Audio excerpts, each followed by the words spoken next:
All right. Hello, everybody. Welcome to today's webinar. Today's topic is on improving your overall health and how to create kind of a blueprint for yourself to be successful with kind of goals that you want to work on. Before we do get started, just a couple of those normal items to take care of. We will have time for questions at the end of the presentation, and you can type those in by clicking the Q&A section in the lower portion of your control panel. I'm going to ask for some interaction today too, so that's where you're going to be going to give me some ideas of goals that you've got today as well. So keep that in mind. We will be posting a recording of the webinar on our blog. The link for that will be shown at the end. And if you'd like a PDF copy of the presentation today, there will be a link to download that on that same post as the recording. If your question does not get answered today, please email our support inbox, which I will show at the end as well. Okay, so like I said, today is all about finding ways to improve your overall health. The strategy I'm going to talk about today is not some big fancy program that requires you to overhaul your life. It's simply breaking down your big health goals into small, manageable steps, creating that blueprint or kind of a map, if you will. We're going to touch on the main areas of health and how you can apply these small steps for each. Now, like I said, I will be asking for you to share some of your ideas and on what you can realistically do once we kind of go over the strategy here. So be ready to share. So before we get into the actual steps you want to take and are willing to take, I want to talk about the arguments for the best approach being those small goals and building on those small steps to get big changes.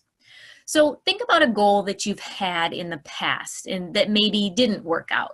Or maybe it's a goal that you have right now and you haven't gotten really started with it yet. Maybe it's to lose 25 pounds. Maybe it's to sleep 8 hours a night. Maybe it's to run a 5K. Now, why do you think it hasn't happened? A lot of you may think it's because you just don't have that willpower or the motivation to get it done, right? I hear this all the time on my calls. I just need to find the willpower, or I just need to do it. Well, I'm going to touch more on this in a little bit here. Maybe you had a setback and you fell off the wagon. You wanted to lose weight, but you ended up having that dessert after supper on Tuesday. So you said, oh, well, I'll just start over on Monday again, right? Any of that kind of sound familiar?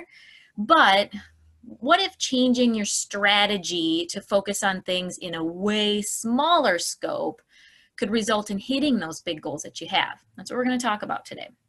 So how does that work then? What do small goals and steps actually do? What's the arguments behind it? Well, first, it simply gets you started. If you just say, I want to lose 25 pounds, where's the action plan there? It can be really overwhelming if you think in large terms with your goals. It's nothing wrong with having a long-term goal, but it can get really overwhelming, right? So what you want to do is you want to break that down into an action that you could do today that actually gets you started. And then that success breeds success. Think about it. If you successfully complete a goal, you feel good, right? It can help spark that elusive motivation that we all want. If you can walk for 5 minutes, you can walk for 6 minutes next time, right? That willpower that we never seem to think we have starts to appear. That's how we create those things. You get that momentum going, and then you also create self-efficacy, which is just a fancy way of saying that you have belief in yourself, that you can execute specific behaviors. So building on those small steps, those small goals gets everything moving in the right direction. And for those of you on the Zoom today, if you've done it with something before, it's an amazing feeling, right? When you start to create that momentum, you start to feel that success, you start to believe that you can achieve that goal. And that's where we get that willpower that we think we just have to create out of nowhere. That's not how it works. We create it in ourselves as we get started.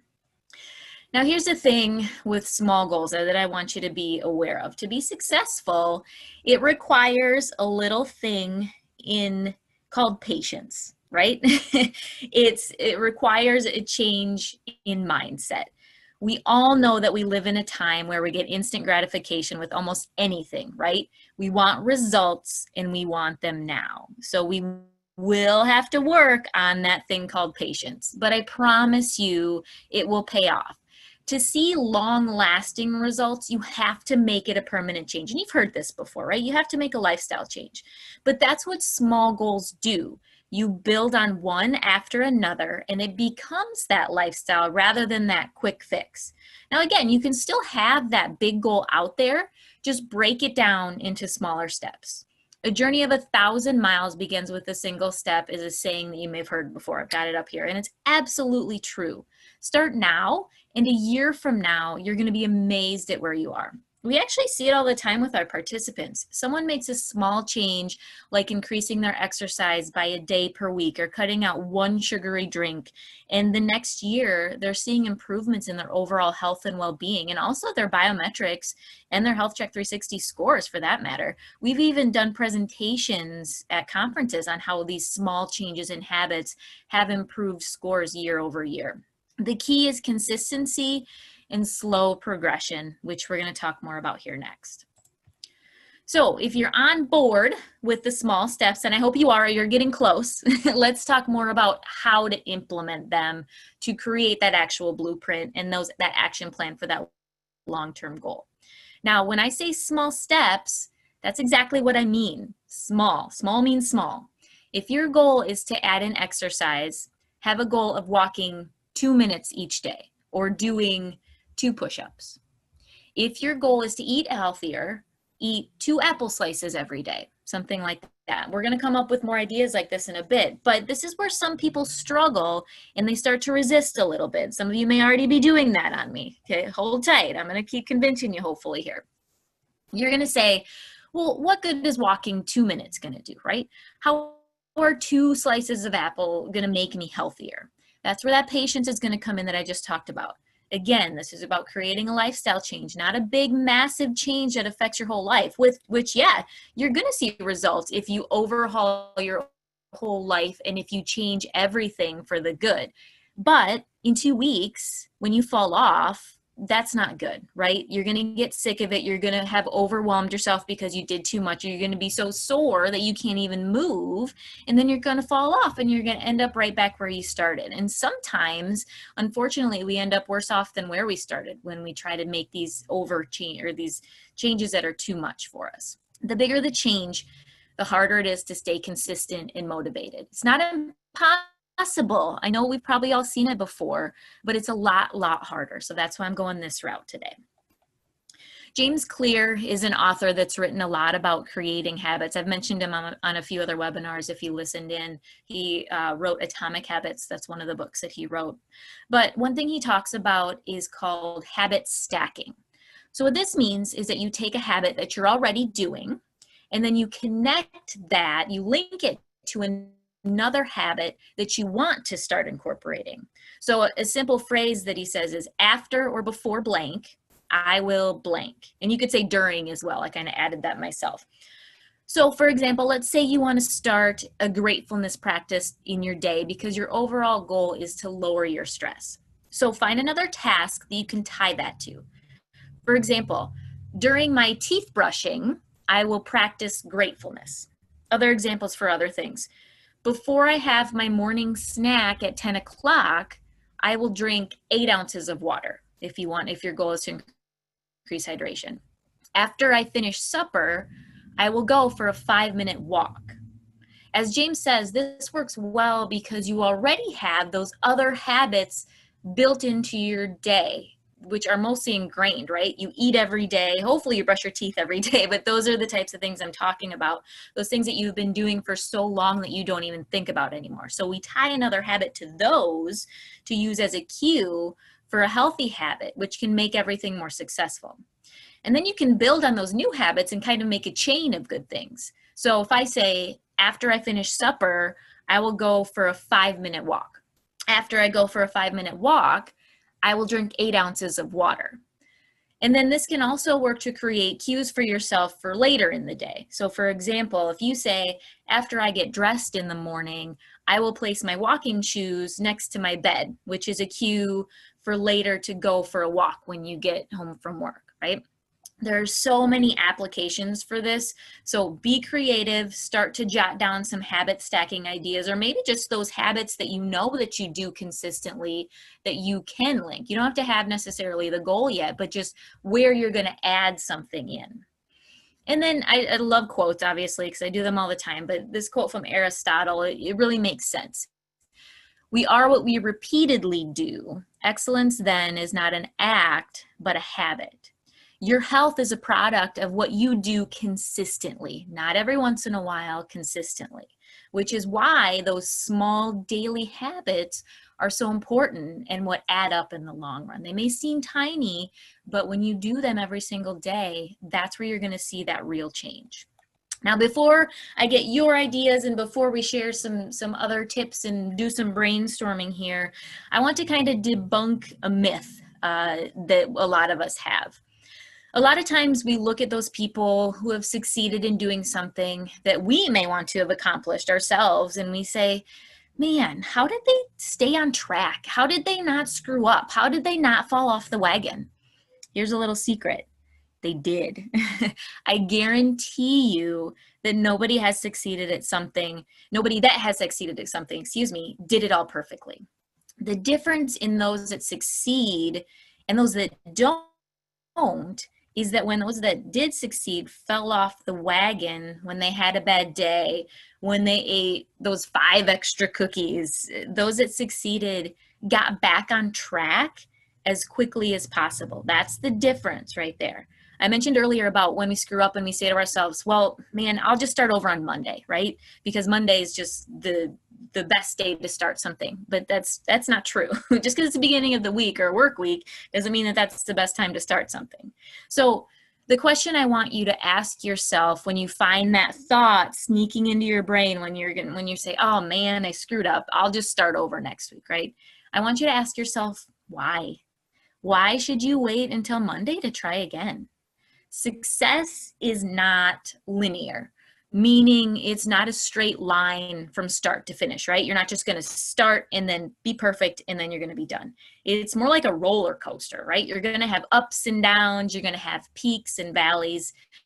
The key is to make those peaks last a little bit longer and then those valleys a little bit shorter each time. And using small steps can do that because getting back on track with a small step is much easier than that big jump, right? Obviously, yes. Progress over perfection is something that I say, something that the coaching team says a lot. Expecting yourself to be perfect, it's not realistic and it's not really helpful, to be honest with you. But expecting yourself to progress, expecting yourself to work hard, to strive towards progression is absolutely realistic. And that's the mindset that we want you to have. All right, so let's get started with your own plan. I'm going to start with exercise. Now, I could have a big section for each of these areas with exercise, nutrition, all those things about why they improve your physical and mental health. But I feel like most of us have a pretty good idea of why we should do healthier things, right? We know that they make us healthier. But if you would like some more in-depth, kind of more research science on why and how exercise, stress, sleep, and nutrition help your health, last year we did a 2-part webinar series on our blog about improving your health check score that goes really in depth as far as, okay, what does exercise do for me? Why should I do it? So there's lots of great info in there, because for today I really want to focus more on those actions and building that blueprint, like I said. But that why, some of you, it's really important for you. You want to know why you're doing stuff, which is important for everyone. So if you need more of that, jump onto our blog, look at last June, or you can do your own research too, right? There's a ton out there. I certainly don't cover everything on the webinars, and I don't know everything, that's for sure. So check those out, get more motivation to get you started, or keep going if you're already on a good track. All right, but how can you apply those small steps, that small steps principle with getting more active? So the overall goal with exercise, as you may know, is to do 150 minutes of moderate cardiovascular, which just means getting that heart rate up each week, 150 minutes each week. 2 sessions of strength training for those major muscle groups, so 20 minutes or so each time, and then adding in some stretching and balance work as much as you can. We talked about that last month in the webinar. But that's going to be considered more of a long-term goal for a lot of us, right? A lot of us aren't at that spot. So let's talk really, really small steps here. Couple examples could be with the number of steps you take each day. If you have a fitness tracker or app on your phone that tracks your steps, take a look at what you get on an average day and just set a small goal to hit. Let's say you take 3,000 steps per day on a normal weekday. Could you do 3,100 tomorrow? Maybe it's only 3,050. That's okay. Whatever is most realistic for you for a tiny little step. You can also have a weekday versus a weekend goal, because a lot of times our amounts are different depending on the day, right? But then once you get consistent with that 3,100 or whatever it is, shoot for 3,200, right? Then it keeps building from there, creating that momentum, creating that motivation, creating that willpower. You're going to start to feel better. You're going to start to see and feel some of those physical or mental changes, which just makes it more worth it, right? It all comes together. Now, if you don't track your steps, you can use minutes of activity. So you can start tracking any walking or any other exercise that you do. Or if you don't do any, that's easy, right? Add 2 minutes today. Now, how would we use that habit stacking principle in this scenario? Well, you could say, after I eat my lunch, I will walk for 2 minutes. Before I sit down to watch TV at night, I will walk in place for 2 minutes, or I'll take 100 steps, or I will do 5 jumping jacks. You know, again, there's so many different ways that you could do this. During a commercial, I will stretch. Those are just some examples.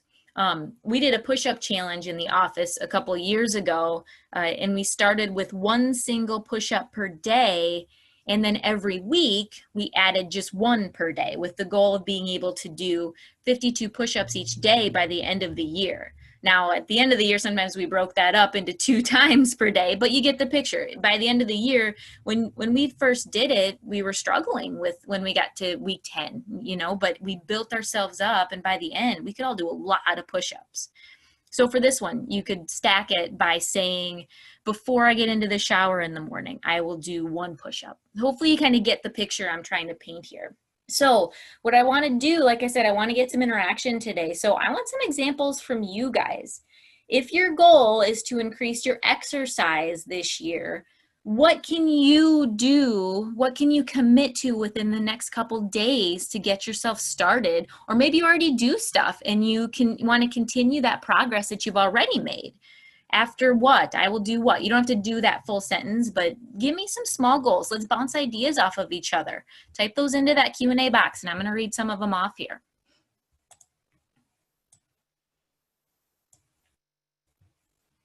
All right, got people raising their hands. All right, I will walk. After lunch, I will walk the parking lot. That's exactly what I'm looking for. It needs to be really simple. It needs to be really easy. It's something that you could do as soon as this webinar is over, right? Stretching before work. Before bed, I will stretch. I will take at least 1 Peloton class per day. I like that one. After breakfast, I will walk for 20 minutes. Before bed, I will walk up and down the stairs. I love it. A lot of this is after meals, which is perfect because we eat every day, right? That's something that's not going to change. I will brush my teeth right after dinner to end evening snacking. Great one. That adds that other component to it too. You add that habit to have better choices. After dinner, I'll go for a 15-minute walk. Just adding more time to my exercise in the morning. That's great for some of you that already do exercise. You know, add 1 minute or whatever it may be, if that's a realistic goal. I will walk my dogs more around the block. Perfect. You can add 1 block, or say after supper, I will walk my dogs more around the block. Before my shower, I will walk for 16 minutes. Perfect. I can start walking 2 minutes per day. That's exactly what I'm looking for. If you guys don't do anything yet, that's all it is. We just want to get started, right? I love these so much. Thank you. All right, I'm going to ask for more here when we move on. So save some ideas. After work, a lot of it's after work and stuff like that. That's perfect. Before, after work, between clients, I like that. Between clients, I will get up, walk upstairs to stretch my legs. That's a big one. We do that between coaching calls. We'll say, okay, I'm going to do 5 push-ups between coaching calls, those types of things. Do 1 push-up as I re-enter my home office each time. Before I eat, I'll walk for 2 minutes. Yes, I love it, guys. All right, lot more, but I'm going to move on. So keep your ideas going. Keep that brain flowing. It's exactly what I want to see. So I'm going to move on to nutrition.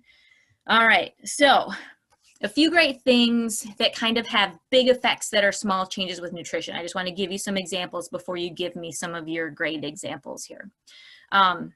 Getting enough water. I mentioned this a couple times in one of my examples, but water is such a huge thing, right? Most of us need to drink more of it, myself included. Tracking ounces is a really easy way to start getting in more water, right? The goal is typically half your body weight in ounces, but again, that's probably a long-term goal for a lot of us. So maybe we shoot for 8 ounces per day or 4 ounces per day. And I already gave an example of habit stacking. Before my morning snack at 10 o'clock, I will drink 8 ounces of water. After I go to the bathroom, I will, wash my hands first, right? But after I wash my hands, I will fill up my 8-ounce glass of water before going back to my desk or wherever it is that you are, whatever you're doing. After I drink each cup of my coffee, I will drink 4 ounces of water. Sugar intake is another nutrition goal that small changes can pay huge dividends with our overall health. With this, the goal is just to simply try to eat a little bit less each day, right? So track how much added sugar you eat, which just means that sugar that doesn't come from natural sources like our fruit, and then just start to work your way slowly downward. If you eat 100 grams of sugar, work it down to 90 and so on. Habit stacking on this one can include either eating something healthier first, so you can cut down on the amount. So like before I eat my dessert, I will eat 1 cup of veggies, or I will drink 8 ounces of water to trigger that full feeling, so I'm not as hungry and I won't eat as much, right? Those types of things. Meal planning is another great small step that can progress into a big overall lifestyle change. When people think meal planning, they think it is a big overhaul, but it's not. So I'll give you an example. Before I go to the grocery store, I will make a grocery list, something like that. Before I make my grocery list, I will pick 1 healthy recipe for the week. So you just build up 1 good meal at a time, or maybe it's just a food. I will buy apples this week. I will buy avocados this week, those types of things, as far as 1 small food, 1 small meal, 1 small step at a time. And then along with that, another great tip, simply adding in 1 healthy food per day. I love this one because it focuses on what you can have versus what you can't have. So for example, after I finish my normal lunch, I will eat a cup of blackberries.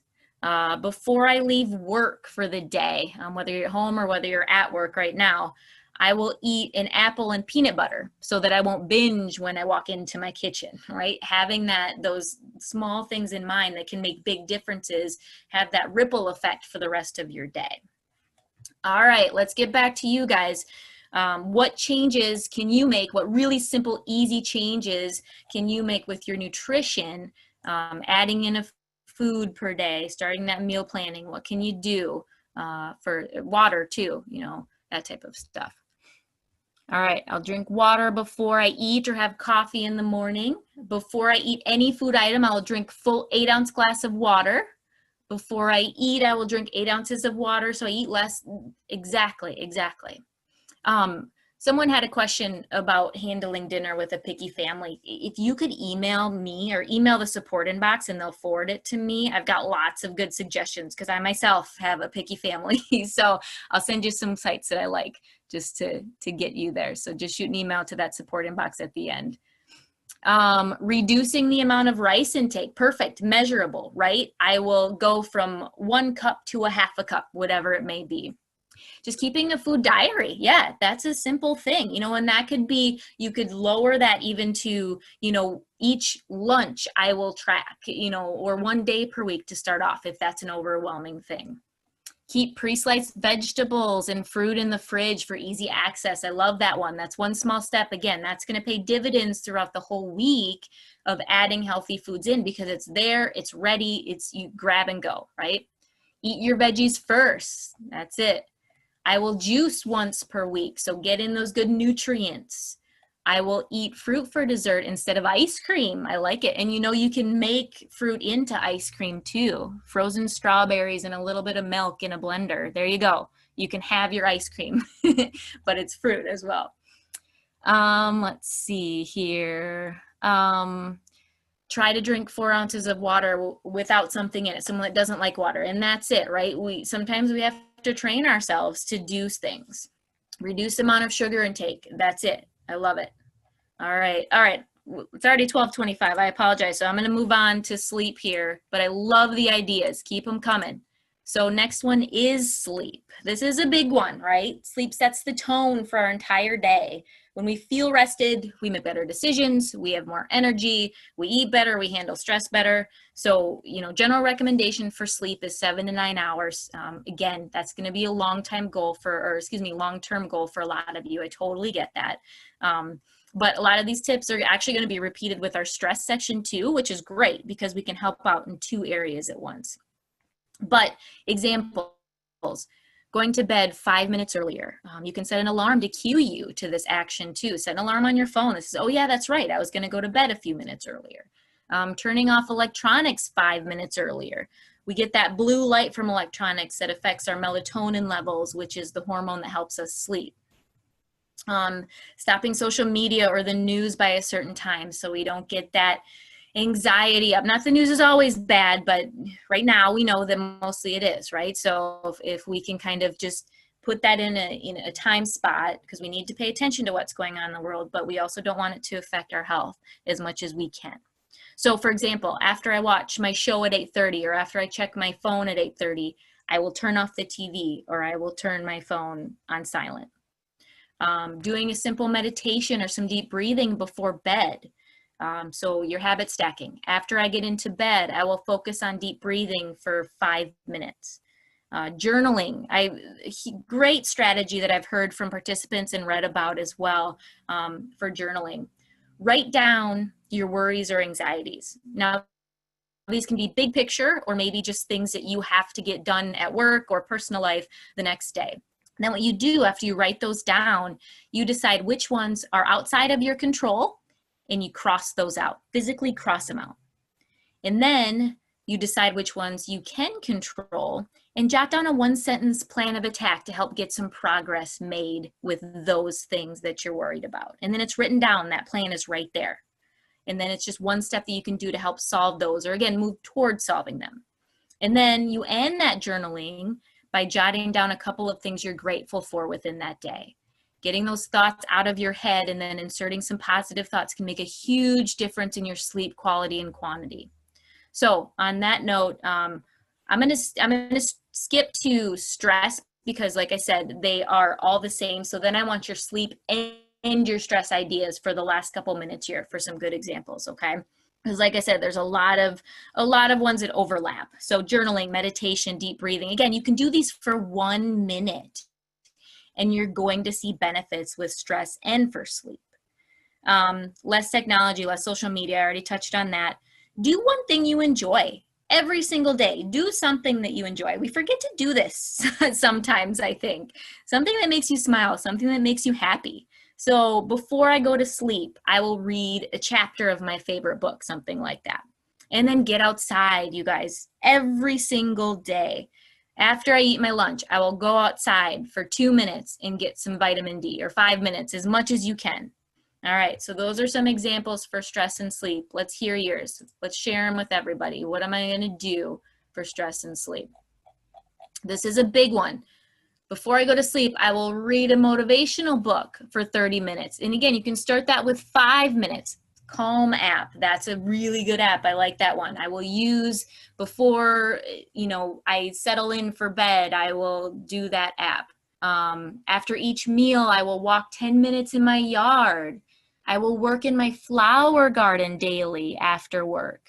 I will watch funny animal videos that make me laugh. Yes, technology can be good, right? Social media can be good. Savers activities, this is a new one. Silence, affirmation, visualization, exercise, reading, scribing. I like it. And that's a really good way to remember too, obviously. reading the Bible, journaling, stop playing at my phone late at night. So rein that in and say, I will, after this certain time, I will stop being on my phone. Let's get really specific, because then you can make those action items into SMART goals too. Let's see, reading is a lot. Listen to a rain shower before going to sleep. I listen to that during my work day. If I'm writing something, I listen to a stream with birds. Oh my gosh, it's fantastic. Great idea. Do not work after X number of hours so I can decompress. Yes, I love it. Let's see here, guys, so much good stuff here. And I know it is 12:30 Central Time, so I'm going to move on. But thank you so much for sharing all of your ideas. And this is what it is. It's just taking the time to actually think about those things that you can do, right? Simple steps. And then do those as many days as you can. Oh, actually, I'm getting ahead of myself. I got my summary right here. I'm talking too fast. This is your blueprint right here. Pick one small, tiny little change that's really, really easy for you. Do it consistently every day if you can, or as many days as you can, and then slowly progress it. Add 1 minute, add 2 minutes, add one little more activity, add one more meal healthy. And then remember, it's progress over perfection. It's not going to be perfect. But if you can progress a little bit every day or every week, however you want to measure it, you're going to see good things. All right. So let's go. Let's do it. Hopefully you guys have more of a lunch or something that you got going on that you can go do some of that stuff right now. But before you go, we've got some upcoming webinars too. Mind-body connection next month, really interesting stuff that I'm going to talk about. And then technology and health. We talked about that a little bit today. Pros and cons for technology, right? Great for tracking, great for all that good stuff. But we also want to be careful with how much we're using it too. And then lifestyle rewards. If your company does elect to have you answer questions from the webinar, those will pop up when you go to submit. So if you don't see them, don't worry about it. But if you do have some of these questions pop up, hopefully I try to make them pretty easy. So hopefully you got some good answers here with these. And then here's our contact information. I know we didn't get to too many actual questions today because we did lots of examples, but hopefully you got most of your questions answered. But I know there was at least one example in there. Please email healthcoach@healthcheck360.com with other questions or specific things that we can help you with, because that's what we're here for, right? We're here to help you create that blueprint to progress, to do all that good stuff. And then social media, we have a lot of good stuff on social media too, as far as tips and check-ins and all that good stuff. And then the blog is where you're going to find this webinar recording. You're going to find the PDF slides. So make sure you're checking in with that regularly. You can turn on your notifications if you have the app, and it'll pop up every time that we add something new to it. So make sure you're checking that stuff out as well. And I really appreciate your time today, guys. I will stay on if there is any more specific questions. But if not, I hope you guys have a wonderful day and make it a great week.